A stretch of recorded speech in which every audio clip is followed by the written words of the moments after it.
Welcome back. As the sun sets in Uvalde, Texas, the Texas Department of Public Safety now says 18 children shot and killed, the worst school shooting in a decade. One teacher killed, the gunman as well deceased. They believe he acted alone. Now comes the long task of creating the answers to what happened, why, the heroes, what went well and what went wrong and what was missed. In Uvalde, Texas, a town of 16,000 people, where we understand there are at least a number of parents who do not know if their children are among the 18 dead. The White House on your screen right. The president just arrived back from Asia, scheduled to speak just about 20 minutes from now. Chris Hahn, we bring in. Chris, how do you strike the balance here of being the comforter-in-chief without, and providing answers to the nation, without making it political, as Kamala Harris already got dangerously close to doing? Yeah, I think it's very, very difficult. I think if anybody could do it, Joe Biden can. This is an area he excels in, having had so much tragedy in his life.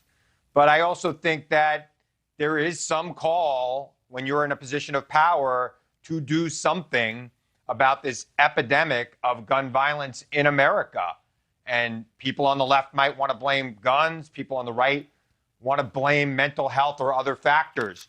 But needless to say, America is home to 40% of the world's guns, yet only 4% of the world's population. And we have more gun violence and mass shootings in this country by far than any other industrial, any other modern nation on this planet. So there's got to be some policy proposed at some point, and if we wait for a regular period of time, a normal period to mourn, we're never going to propose anything.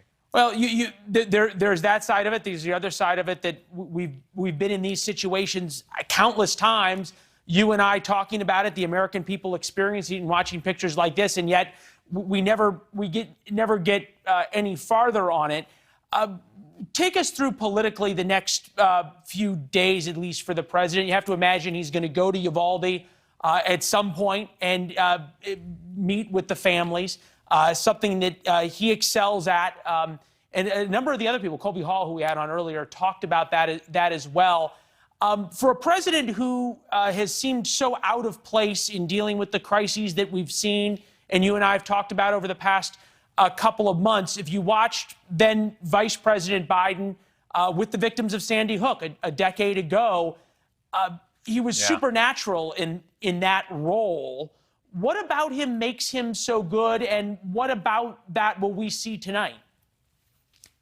Well, obviously, he's had multiple tragedies in his life. When he first became a senator, he lost his wife and one of his child. He lost his son, Beau, to cancer.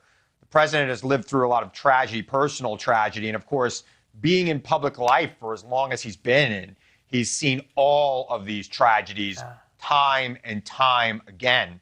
So he's had to relate to his constituents, to people around the country. So I expect that over the next couple of days, he will absolutely excel in that role, specifically one-on-one with the individual families who've lost their children, who, you know, the unspeakable loss of a child is something that President Biden knows all too well, and will be very good at comforting them.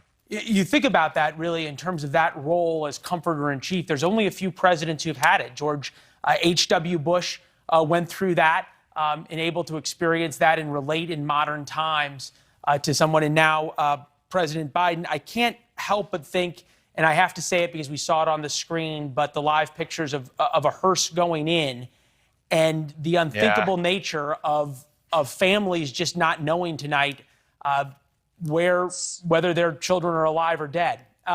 Chris, thank you. It's sickening. It's sickening. Yes, it makes it impossible to almost think of anything else at this very sad moment. Chris, thank you. There are so many. Thanks for watching. Click the red subscribe button below so you can get more of NewsNation's fact-driven, unbiased coverage.